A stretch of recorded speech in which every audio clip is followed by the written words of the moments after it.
নমস্কার, কেমন আছেন সবাই? আশা করি সবাই খুব ভালো আছেন। চলে আসলাম আজকে নতুন আরেকটা ভিডিও নিয়ে। আজ খুব সকাল সকাল উঠে পড়েছি। এই দেখুন 7টা 15 বাজে। তার মধ্যে আমার রান্না বান্না অনেকটা হয়ে গেছে, চান হয়ে গেছে, পুজো হয়ে গেছে, সকালের সমস্ত কাজ হয়ে গেছে। আজকে আসলে আমার বড় ছেলেটা জানেনই নবোদয়ে পড়ে, তো ওর স্কুলে আজকে প্যারেন্টস ডে পড়েছে। প্রত্যেক মাসের ফার্স্ট শনিবার, মানে প্রত্যেক মাসের যে প্রথম শনিবারটা পড়ে তখনই ওদের প্যারেন্টস ডে হয়। সেটা কখনো 6 তারিখ হয়, কখনো 7 তারিখ, কখনো 8 তারিখ, যেরকম পড়ে প্রত্যেক মাসের প্রথম শনিবারে প্যারেন্টস ডে পড়ে। তো আজকে যাব। এই দেখুন সব খাবার দাবার নিয়ে নিয়েছি, শুকনো যে খাবার দাবারগুলো ওগুলো। আর এখানে এসে পুজো দিয়েছিলাম, ওর জন্য একটু প্রসাদ নিয়ে নিয়েছি, রেখে দিয়েছিলাম ওকে দেবো বলে। আর সামনে যেহেতু হোলি, তো বাবার ছেলে ফোন করে বলেছিল মা আবির নিয়ে আসবে একটু, তো আবির নিয়ে নিয়েছি আর কটা পেন আর দুটো কপি। কেন সামনে ওদের এক্সাম, ফাইনাল এক্সামটা হবে। ওদের তো সিবিএসসি বোর্ড, ইংলিশ মিডিয়াম, তো ওদের ফাইনাল পরীক্ষাটাই মার্চের লাস্টের দিক করেই হয়। তো সেই কারণে নিয়ে নিলাম। আর এই ডিবাটাতে একটু ছাতু আর একটু চিনি, তো মোটামুটি সব গুছিয়ে নিয়েছি। এই আমার পুচকুটা উঠলেই ওকে রেডি করব আর বেরিয়ে যাব। এই দেখুন ও উঠছে, মানে পুরো উঠেনি, উঠছে আবার খেলে শুয়ে পড়ছে আর কি। আপনারা অনেকেই আমাকে জিজ্ঞেস করছেন যে আমার ছেলেকে আমি কোচিং কোথায় দিয়েছিলাম, নবোদয় এন্টার এক্সামে বসার জন্য কোচিং কি পড়তেই হয়। সেরকম কোনো ব্যাপার নেই যে কোচিং দিতেই হয়। তো নিজেরা যদি বাড়িতে ভালো করে প্র্যাকটিস করাতে পারেন তাহলে কোচিং দেওয়ার দরকার পড়ে না।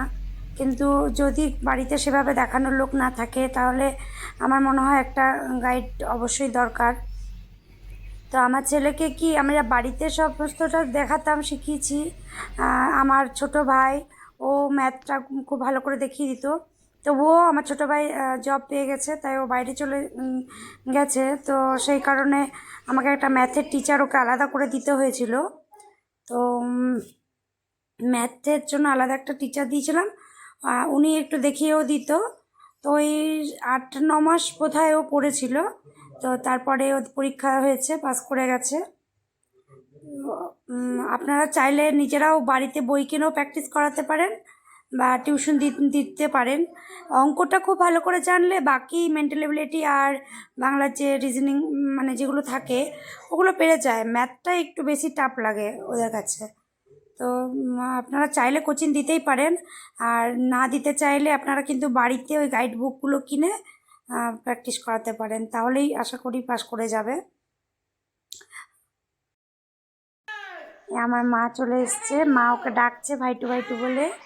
তো যার জন্য আরও মায়ের আওয়াজ পেয়ে এত ছটপট করছে যে কোথা থেকে আওয়াজটা আসছে দেখতে তো পাচ্ছে না। তো চলুন দেখুন ভিডিওটা। কি করছে ভাইকে, কি করছে? এখন দাদানের কাছে যাবা? দাদা, ভাইয়া দাদা কই? ভাইয়া দাদা, ভাইয়া দাদা কই? যাবা ভাইয়া দাদার কাছে? আসো আসো আসো আসো, ভাইয়া দাদার কাছে আসো আসো, যাবো যাবো, ভাইয়া দাদার কাছে যাবো যাবো যাবো যাবো, ভাইয়া দাদার কাছে যাবো যাবো যাবো যাবো, ভাইয়া দাদার কাছে। আমরা ভাইয়া দাদার কাছে চলে যাবো, ভাইয়া দাদার কাছে। এখন ভাইয়া দাদা, এটা দেবা ভাইয়া দাদাকে। চলুন, এই আমাদের সব গোছানো হয়ে গেছে, পুচকুটাকেও রেডি করে নিয়েছি, বেরিয়ে গেছি ওই পুচকুটার জন্য। পুচকুটার ব্যাগ আর 1 বোতল জল নিলাম নিজেদের খাবার জন্য। আর ওই ওর বাবা ঘরটা তালা মেরে বেরোচ্ছে। আমরা সব বেরিয়ে রেডি হয়ে চলে এসেছি এখানে। ডিকিতে সব জিনিসগুলো ঢুকিয়ে নিচ্ছে। আর এই যে এটা ধ্রুবজ্যোতির মা, এনার ছেলেও ওই স্কুলে চান্স পেয়েছে। তো এনার ছেলে কিন্তু বেশ 2 বছর ধরে কোচিং পড়েছে। তো 2 বছর কোচিংয়ে পড়ার পর স্কুলে অ্যাডমিশন নেওয়ার কি জন্য ভর্তির জন্য অ্যাডমিশন টেস্ট দিয়েছে। তো আপনারা চাইলে 2 বছর আগে থেকেও প্রিপারেশন নিতে পারেন। আর ছেলের যদি বুদ্ধি ভালো থাকে তাহলে অল্প কিছুদিন পরেও স্কুলে ভর্তি মানে হতে পারবে। তো এই দেখুন আমাদের গাড়িতে উনিও যাচ্ছে আর কি এবারে। এই দাদা দিদিদের তো দেখেছেন, ওনারা যায়, ওনার সাথে ধ্রুবজ্যোতির মা উনিও যাচ্ছে এবার। আর এই যে আমার পুচকুটাও ঝিম্মার কোলে দেখুন ঘুমিয়ে গেছে। বেশ মানে ঝিম্মার কোল পেয়ে আরামে ঘুমাচ্ছে। অনেকটা রাস্তা চলে এসেছি তাও ঘুমাচ্ছে। এমনিতে আমার পুচকুটা বেশি একটা জ্বালায় না, কান্নাকাটিও করে না। এই দেখুন আপনাদের সাথে গল্প করতে করতে চলে এসেছি স্কুলের সামনে। আর এখন তো জানেনই সামনের গেটটাতে আমাদের এন্ট্রি দেয় না, গার্লসের প্যারেন্টস ঢোকে। আর আমরা এই বয়েজদের এই পেছন দিকে যে গেটটা আছে ওইটা থেকে আমাদের বয়েজদের প্যারেন্টসরা এন্ট্রি করে।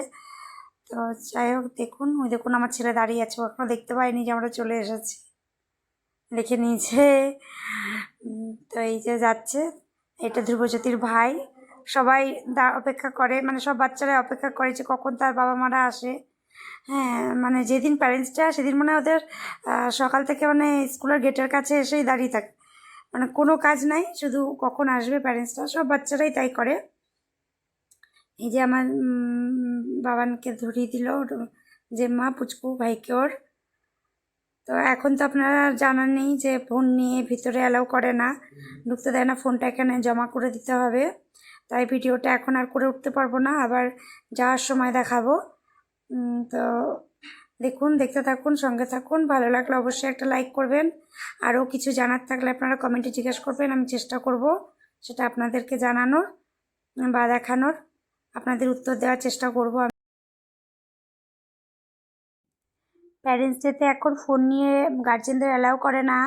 একদিকে ভালোই করেছে, কেন যখন প্যারেন্টসরা ফোন নিয়ে প্যারেন্টস ডেতে যায় তো বাচ্চারা কী করে, বা ফোনটাকে নিয়ে নেয়, দিয়ে ওরা ওদের মতো কার্টুন বা গেম যাই হোক খেলতে থাকে।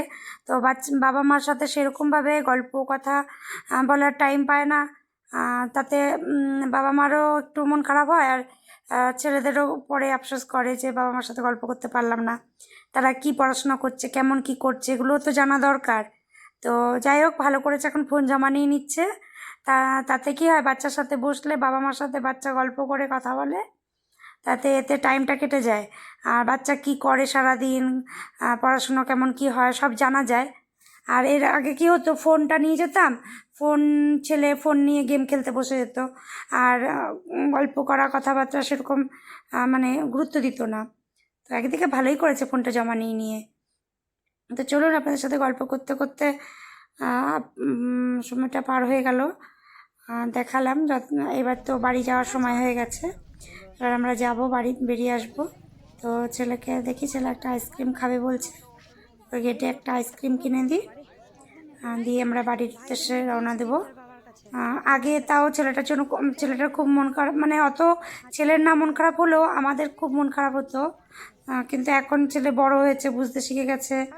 আর এবছর তো ক্লাস 8-এ উঠে যাবে আমার ছেলে, তো যার জন্য এখন আর অভ্যাস হয়ে গেছে, এখন কারোর অতটা মন খারাপ হয় না সেভাবে। তবুও ছেলে তো রেখে যেতে একটু আমার মানে একটু খারাপ লাগে, তাও আর অনেকটা অভ্যাস হয়ে গেছে। দেখবেন আপনাদের যাদের নতুন এবছর ছেলেরা ভর্তি করছেন, আপনাদেরও প্রথম প্রথম খুব খারাপ লাগবে, তারপর আস্তে আস্তে ছেলের ভবিষ্যতের কথা ভেবে ঠিক মানিয়ে নিতে পারবেন, তখন আর এই অসুবিধাটা হবে না। তো আপনাদের কাদের কাদের ছেলেমেয়েরা এবছর পরীক্ষা দিয়েছে একটু কমেন্ট করে জানাবেন, আর কেমন কি পরীক্ষা দিয়েছে সেটাও জানাবেন। তাহলে আজকের ভিডিও এখানেই শেষ করছি। ভালো থাকবেন, সুস্থ থাকবেন।